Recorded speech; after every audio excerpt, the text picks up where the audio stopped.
There's a really good quote in here. Somewhere in here. It's in here. Summers. Morning, guys. Welcome to the Unrivaled Potential Podcast. I'm your host, Mike Pomeroy, here with Unrivaled Plumbing and Heating, and this is Ryan McKee. Hi, I'm Ryan McKee. That's Mike Pomeroy. Morning. Thanks for joining us. We're just taking our next chapter of how I almost said how to win friends and influence people. It's another good book. Well, that's a really important one. Yeah. How do you do that one? I mean, you won me over. Yeah. It was just your sensitive eyes. It was just love at first sight. Yeah. No. That's bullshit. Nobody believes in that. Yeah. Hey, my wife's watched this, all right? No, it was love at first sight between us. Oh. Well, actually, she didn't really like me at first. They never do. It's persistence. It always is. I asked her out once and then had to invite myself to a party of hers and had to chase her for quite a while before she gave in. You know, that's just life, especially for me. Yeah, it's just exhausting. Chasing girls. Yeah. A lot of flipping work. Yes. Oh yeah, I was gonna read you a quote here because I thought it was really good. Because we're taking the next step in 7 Habits of Highly Effective People and going past think win-win, but jumping into seek first to understand, then to be understood. And it said, we have such a tendency to rush in to fix things up with good advice, but we often fail to take the time to diagnose and really deeply understand the problem first. Seek first to understand, then to be understood. It's key to effective interpersonal communication. He's talking about, we spend years and years learning how to read and write and communicate in other ways. Most people never take any time to learn how to listen. Right. So you guys practice right now. Practice listening. Yeah. I mean, even diving further into this 7 habits of highly effective people, and just learning what level of personal growth we need to go to next. In your personal life, listening is obviously super important. Most of us guys are really terrible at it at home, and we're naturally fixers, right? That's biologically how we look at things, and so we look at a problem, logically come up with a solution to get through it all, and we go, here's my advice, whether people are asking for it or not. In business, it's a little bit different. Business can still be the same thing, though, of connecting with someone, giving them the benefit of the doubt, which I've had to learn a lot recently of just listening, benefit of the doubt, understanding what's going on, and then I can draw a conclusion, or if I even need to, right? It's just really creating an environment through listening that person can get through their whole process, right? Whatever circle they're dealing with. Most guys are straight to the point. Most women that you deal with, they have to get through a circle of process of starting 3 days ago of how they got to this first one, and then they're reconnecting in that moment to get to where they can actually tell you what they're dealing with at that time. Sometimes you have to come up with a solution. Sometimes they don't want you to. It's always good to ask, guys, before you start coming up with solutions, because 9 times out of 10, my wife just wants me to listen. Yeah, and that's I'll figure it out. I just have to verbally process. That's a male and female relationship, but then in your form of business, wherever you're working, you still need to make the person feel like they're heard and understood, else they'll just shut down away from you completely. Yeah, absolutely. And then you'll never get anywhere. Yep. Yeah, that's just where I really first saw the power of listening was in sales, because if you don't really listen to the person's problem and really try to understand it, 2 things are going to happen. One, you're probably not going to build the comfort level that they need to trust you in order to form a long-term relationship with you as a business. And 2, you're probably going to leave a bunch of money on the table, because if you just hear the first problem, diagnose it, give them a solution right there, that's probably a quarter of what's really going on and what's really out there. and you guys do a pretty good job of this as plumbers, having, sitting down and having a conversation and saying, hey, what's the ultimate goal you want to get to? Oh, well, I want to have hot water all the time, and I want, my bathroom to look like this, and I have this other problem, scaly water or whatever. Okay, that's three different solutions that if you just come over and fix the leak, that you totally miss out on. So you may never land the sale, or it'll only be a transactional relationship, and you're definitely missing out on money. So if you seek to understand first, then it makes it really easy to turn around and say, okay, I really understand all this, and some of those are sales techniques. But if you're genuinely trying to understand, then it Right. doesn't matter if you're quote unquote selling them something, because you've got a solution. Well, and it'll get rid of, especially if you are in a sales position, you're new to it. Maybe you've been in a history of high pressure kind of sales, Mm-hmm. and you have morals and you don't want to be that person. Well, then it allows you to consciously still sell, Mm-hmm. but do it in a way that you can sleep at night, kind of thing. Yeah, some of the greatest salespeople I've ever seen are, great people and not high pressure. Right? Just really good at relating to people, Yep. understanding, hearing what's going on, and that's the main thing. And yes, most times it's going to be a transactional relationship, but we have those. Going to a bank is a transactional relationship, but we all like to go to a bank where you can walk in and everyone knows your name, right? So it's a part of life. Transactional relationships are doesn't mean you can't create something more out of it or at least make it better. Yeah, and a lot of great relationships start as transactional relationships. Mm-hmm. You meet a guy who's going to help you out on Google, and the next thing you're doing a podcast with him. Yeah. Now I got suckered into that. Yeah, It must be really good. really good. Yeah. What about you? I shared my favorite quote from chapter 5. Got anything from 4, 5, or 6? Think win-win.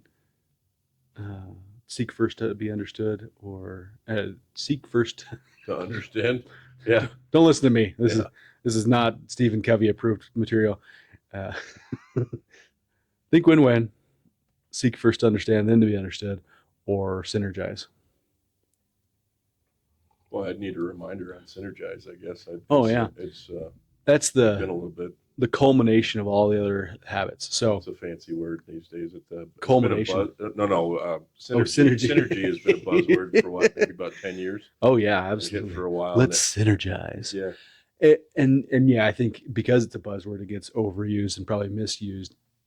But the idea being 1 plus 1 equals 3 or more. right.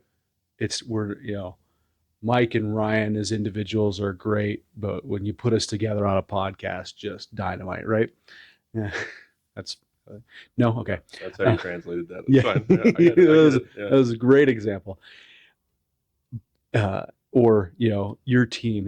He was talking about how the relationship between team members, that the actual relationship itself is almost like its own entity, and that adds so much that it's worth way more than just the individual components in a team.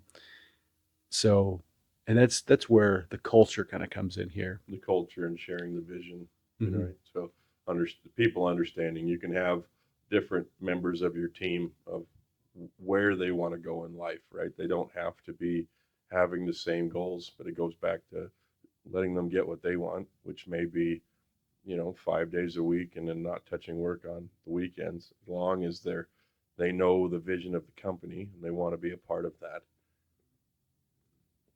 It comes with certain steps, but mostly it's just the culture, right? And then people can be whoever they want inside of that. You can have certain expectations, but you're not going to be able to bring everyone with you on your vision because mine is drastically different than everyone else's. Yeah, yeah.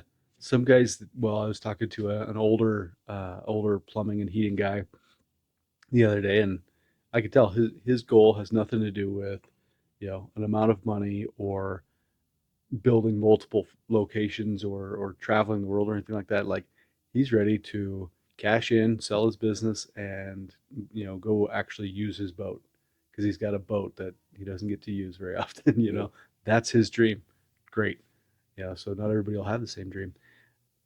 Stephen Covey talks about in the book. Once you've experienced synergy, real true synergy, you're never the same, and you never want to just deal with regular relationships anymore. It kind of spoils you.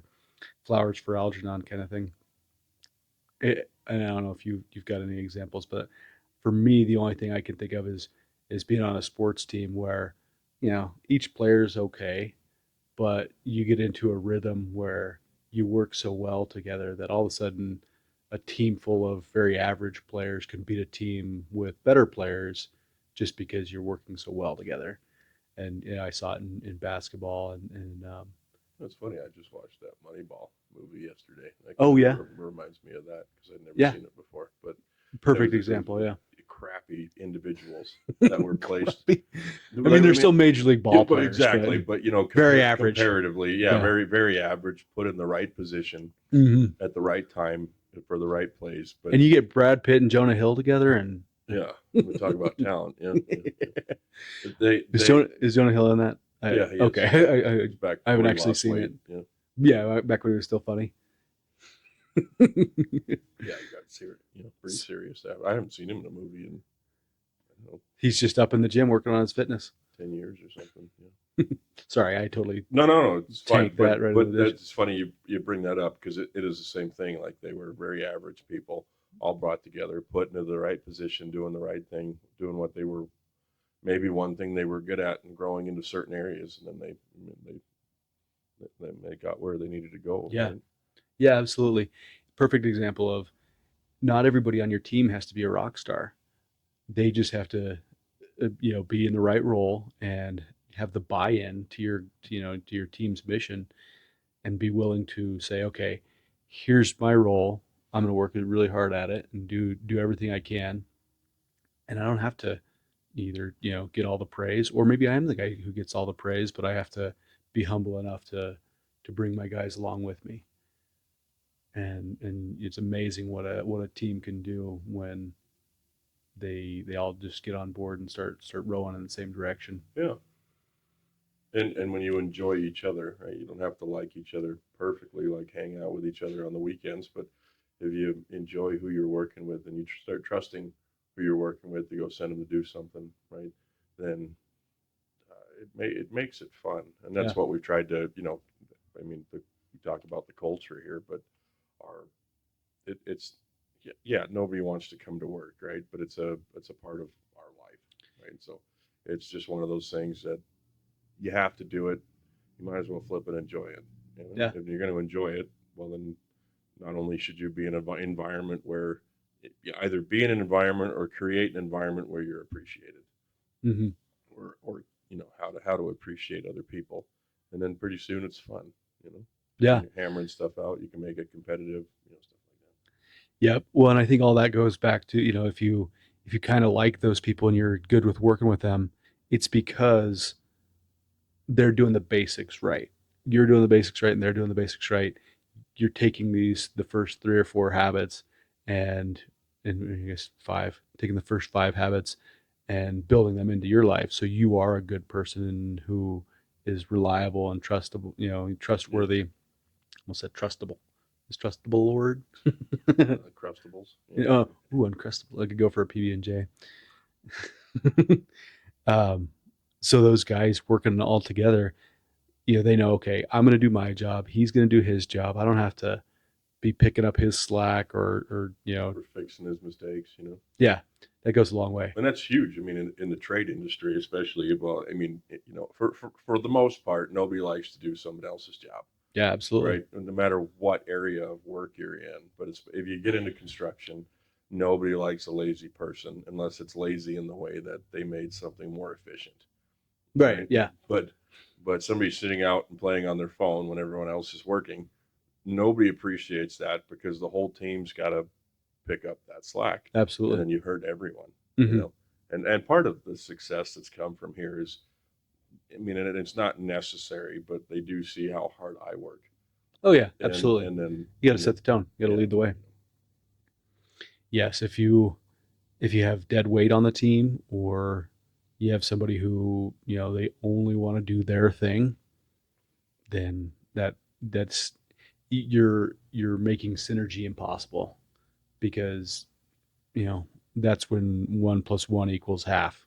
Yeah. Because not only are you this guy's not doing his job, but the guy next to him is discouraged because he feels like, hey, this guy's making just as much money as me doing half the work, sometimes more. He's making more money than me doing half the work. Yeah. No thanks, I don't want to work there. So yeah, getting the right people on the bus, and then helping them build themselves as men, so that the new guys who come in respect them, are just almost automatically, because they see, okay, this guy, he's a hard worker, he does what he's supposed to do, he's good at communicating, and he's thinking win-win, and he's trying to help me, even though it doesn't really even affect his paycheck. Right. That's a great work environment, and that's going to bring people in who really want to grow and develop. So if you're one of those guys, if you're a plumber or a heating and air technician who's the best guy in your shop and you want to level up, give Unrivaled Plumbing and Heating a call. And we'll tell you whether you're actually the best or not. Yeah, yeah. We'll decide whether you actually are the best. Not me. Yeah. Those guys. Uh, I'll let them know if I think that you're a good culture fit. Yeah. There's always one of those, right? Who's Well, and you great you plumber and realize, even lessons learned recently. You realize how important it is to protect the culture mm, at any cost, because you get, once again, nobody likes that person, and you get one bad one in here, and I've had it affect other employees, and it affects your mood yeah. when you get done working with a person like that. You're just like, man, I feel irritated, and I don't know why. And there was several moments of those that we've just ignored.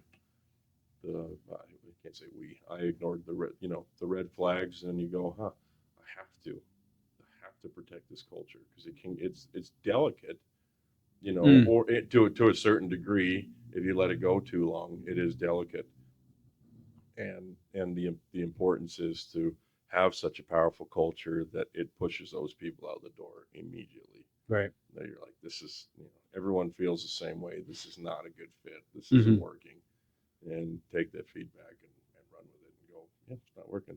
Yep. Yeah, and you have done a good job of building that culture here, because the the key employees who've been here a long time, they absolutely will. That one, they will protect that culture, and two, they're not afraid to tell you, hey, this guy doesn't fit, or this is he's just not cutting it. And so now we're working on systemizing, checking those boxes, so we know, like, without taking all emotion and irrationality out of it. Just, okay, did they do these things? Yes, great, keep working here. No, all right, go find something else. Yeah. And that'll be good for everybody. Talking about when that delicate balance is crossed, Stephen Covey in the Synergized chapter, he's talking about how synergy is it's right on the border of you know um, monumental productivity and chaos. And depending on the group of people and the situation and all those things, you can either turn something into something that's going to change the world, or devolve into chaos, and people just freak out and do their own thing. And then that's that balance that you have to keep going here. It takes the discipline of the first 5 habits of, okay, I'm working on myself. I'm keeping the end in mind. I'm doing everything on a daily basis that I know gets me to where I need to be. And if everybody's doing those things and we're communicating, okay, now somebody new jumps in and they can feel comfortable to share their genius with the crew, and that's when the 1 plus 1 equals 42. Yeah. 42 is Jackie Robinson's number, and he was a genius. So Good to know. That's Mike's like, right up Jackie my. Robinson? Who's that? No. Was he a Yeah. was he a hockey player? Yeah. Yeah. I knew that one. Yeah. Oh, okay. But there, but Culturally but there important. is, if you can, I once again slowly learning all this stuff, but you can feel that those kinds of emotions when you walk into a room of even the presence of our environment, right? So if we just hired a new guy, and the first day, he's like, man, I just it feels different in here, Oh yeah. right? And he goes, I've never worked in a work environment like this to where, by the end of the day, he was making fun of me for being old, and just cracking himself up. But did I tell you this story? Yeah. Yeah, okay. Yeah. Asking me if I remember what it was like in the Prohibition, Yeah. and he'd been waiting for 5 years to use that joke. Because he'd never had a boss that he thought he could say something like that to, and it's like, you can give me as much crap as you want as long as you learn to make money. And Absolutely. but that's our work environment. Not obviously not every if you're in a big corporate place or whatever, there's HR and stuff that you have to deal with, so you have to be careful what you say. Yeah. But we're in construction, and that was a light joke compared to what some of the ones are that we deal with on a daily basis. I was going to say that's the gentlest thing I've ever heard one plumber crack on another plumber about. Yeah, we, but we I'm have sure it'll get we have worse. He's pink just eye putting his jokes foot out in and the water. yeah, Yeah, exactly. Hey, make him feel comfortable and then just smack it away. yeah, pink eye jokes. Those are good ones. If you show up here, we will be absolutely ruthless with you. Yeah. Well, and you've told some good plumbing stories about getting drenched in crap and burning your eyebrows off and things like that. So hey, how was the Prohibition era? Or did you have a girlfriend who was a flapper? What did you think when Kennedy was shot? Yeah. Stuff like that. I've That's just, always wanted to know what it was like this listening to the radio and not actually watching TV. Yeah. how much did it change your life when cars were invented? Yeah. Yeah. What was it like learning how to drive when there was no power steering? Oh, that's actually getting closer to home because my first car didn't have power steering. Not because I'm that old, just the car was that old. Yeah. Yeah. Yeah.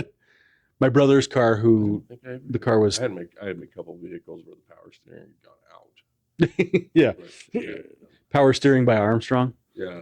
I did. It was an old my grandfather's old semi truck had one of the trucks had no power steering. Dang, that's rough on a semi truck. It was an old Kenworth, old K Dub. Oh, Kenworth hauling logs, right? No, this was oil rig. I was just Oh, hauling logs for something. what's that?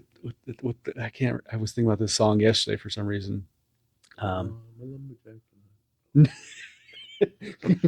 Monty Python. Sleep all day. I like traffic lights. Yeah. They had a bunch of stupid songs, didn't they? It's retarded. One of my other favorites was The peasants are revolting. So I can smell the beer. Yeah. no, the plumbers are revolting. I can smell them from here. Yeah. No, one of my favorites is Henry Kissinger. How I'm missing you. Do you remember that one? No, I don't. I don't know the rest of the song. What were we talking about though? No, it's a song about truckers. Pigpen, this here's the rubber duck, and we're about to put the hammer yeah. down. Yeah, the convoy. That convoy, that's what it was. I couldn't think of what the song was or what the point was. I just remember Cav will repeat with a reefer on. Yeah. And I'm thinking, Back in Charlie Daniels' days. He wasn't the one that sung that one, but that's when that was all popular. Those kinds of songs. yeah, I think that was on the road trip mixtape. For all you kids out there, mixtapes back when you couldn't make a playlist, you had to record them all on one tape and then stick it in the cassette player. Yeah, and you kept that number 2 pencil handy. So my daughter asked yesterday, she goes, you guys always talk about burning CDs. Why did you guys burn them? And I was like, no, that's how you recorded the music onto the CD. And she's like, oh, okay, yeah. So like the laser would write it on there. She's like, oh, yeah, gotcha. Because Yeah. kids these days, they don't know anything about burning CDs. I remember when I got my first computer without a CD-ROM in it, and it's like, where am I supposed to stick my CDs? Yep. We're old people. Floppy drives. Oh man, that was another one. Yeah, yeah, good times. What makes you feel old today, Mike? Nothing. He's young. All right. Boy, yeah, I don't feel old. I notice, even digging, hand shoveling this last week, was a realization that I do feel older because that wore me out. And there was a time when that wouldn't, and I was really proud of the fact that I could out dig and whatever else that went with it. And I realized the maturity side of me goes, I don't miss this anymore. Why am I making 7 figures a year? Why am I digging? You know, and and uh, and so there's that side of being tired from stuff like that. Other than that, I don't know. There's I'm with you. Like stay young mentally, but I did have a wow, I'm old moment. A couple months ago, I had this realization that I might have already shared this. The music that I listened to when I was a kid was as old as my dad's music when he was a kid. Because when I was listening to stuff in the '90s, the Beatles were 30 something years old, yeah, and now I look back and I'm like, oh, my music is 30 something years old. yeah, Well, or at least the stuff I listened to when I was a kid. The Red Hot Chili Peppers and all the alt music that we listened to in the '90s, or Snoop Dogg, Doggy Style. That's going on 35 years old now, yeah. and that made me feel like, oh, you're not that young anymore. So anyway, stay young by staying around young people and Yeah, and reinventing yourself over and over again. exactly. I mean that keeps that there, right? Of even thinking about the fact that I'm closing in on 40 is bizarre for me. You just But turned 35. You're well, not yeah, but closing out. pushing. It's over the hill now, right? You're And you're still in your mid 30s. You're not at your late yeah, 30s. it's like, man, it's hard to, what makes me feel old is when I was thinking of a story the other day. I was talking about a friend of mine that he turned, and you just don't think of your parents in this way, right? So it was a buddy. It was his dad, and he turned 40, and I was like 15 or 16 years Man, that guy's old. old. And I got him a walker for his birthday. Yeah, And I put it in his bedroom, and put a piece of paper on it for those mornings that it's hard to get up and move. And I thought he was really old at the time, and I'm sitting there thinking like Give him that's a not. walker and a bottle of Viagra, Yeah, and yeah, yeah. But my dad, like 3 days prior to his birthday, had turned 40 because they were close in age, and I was like, man, I do not remember. And that's why 5 years from now for me, and it's like this is what my dad felt like then, and I was like, it's kind of nuts because I just always looked at my parents as old. And, now it's like, well, this is what they felt like. And yeah, there's mornings where my joints hurt a little bit more, but it's usually from overworking or right, dehydration or something, right? And so I, hydrate. yeah, yeah, keeping up with the routines and stuff. So I was, those moments are like, oh, geez, that does kind of make me feel older, but it doesn't bother me getting older. Right. No, I'm I just not. get I'm not better having a looking with the midlife years. crisis Yeah, over yeah, here. no, yeah, Yeah, exactly. yeah. I don't get older. I just get better. Yes, exactly. Better looking. Yeah, Absolutely. the gray hairs come in, and I'm going full silver fox. I think. Yeah, yeah, Yeah, that's the nice thing about being guys. We just get more distinguised looking. yeah. I mean, Women we certainly think women so. get Every old. time you look in the mirror, you're like, oh yeah, that's fine. Those wrinkles fit just perfect. Yeah, Isn't it great how God made men where we're just like, yeah, I look great. I'm doing great. we have Women to. are all Yeah, self conscious and stuff like that. We're like, nah, I'm good. yeah, we have to, else the whole world would tear us down. Yeah, absolutely. I not getting older, but getting better. I have been on a kind of a path of realization lately that my company's Enlightenment. No. yes, I've had epiphanies of enlightenment. Oh. Um, All right. Yeah. all righty then. Yeah. Anyway, you've had an epiphany. Yeah. Moving right along. Yeah. Moving right on. My company's only going to go as far as my personal growth will take it. Yeah. And that I need to really focus on long term goals and the short term actions that are going to get there. Because I'm a big believer that goals don't matter at all. I've told you this before. I grew up setting a lot of goals and doing nothing to reach them. I would work real hard for a couple of days or something like that, and then it would just kind of get forgotten and go out the window. I have a really short memory. Like I may have some kind of short-term memory loss. Dory, like, hi, I'm Dory. I have short-term memory loss. Yeah. But in some ways, it's a great thing if you offend me, I'm going to forget in 5 minutes, and we'll be buddies forever. Uh, so, The Power of Habit, that book was hugely important to me because he's like, goals don't matter at all if you don't build systems to reach those goals and put in place the habits that are going to stack on top of each other and build those things. So I have to, I'm leveling up my game as far as, okay, I'm setting bigger and better goals and working backwards, saying, okay, what habits do I need to put in place today, tomorrow, next week, next month that are going to get me there? And I don't know how this was talking about age, just getting better instead of getting older. Right. Um, and I'm really excited for the rest of this year because we're almost halfway through this year, but it's definitely going to be, both of our most profitable years ever.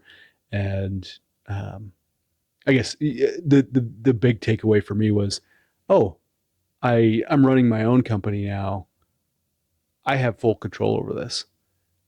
I Before, I think I was mentally lazy, thinking like, okay, well, I'm working for somebody else. There's only so much I can do, and it was, there's truth in that. Right.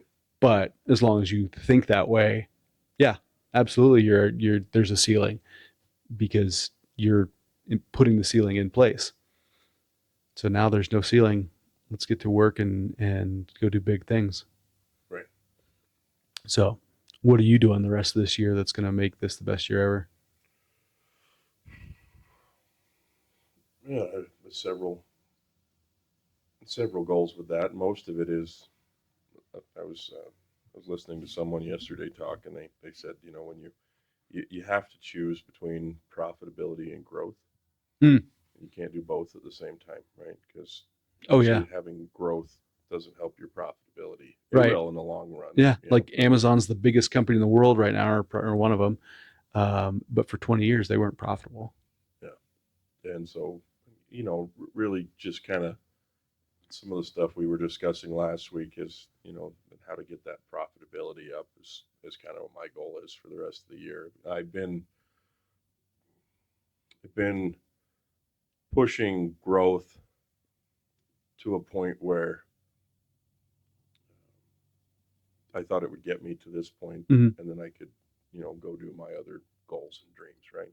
Yeah. And I think it's part of our discussions last week is it's affecting the profitability, Mm-hmm. and so I just need to let the business be profitable for a bit and Mm-hmm. stop pushing growth and just figure out what we need to do to stay where we're at.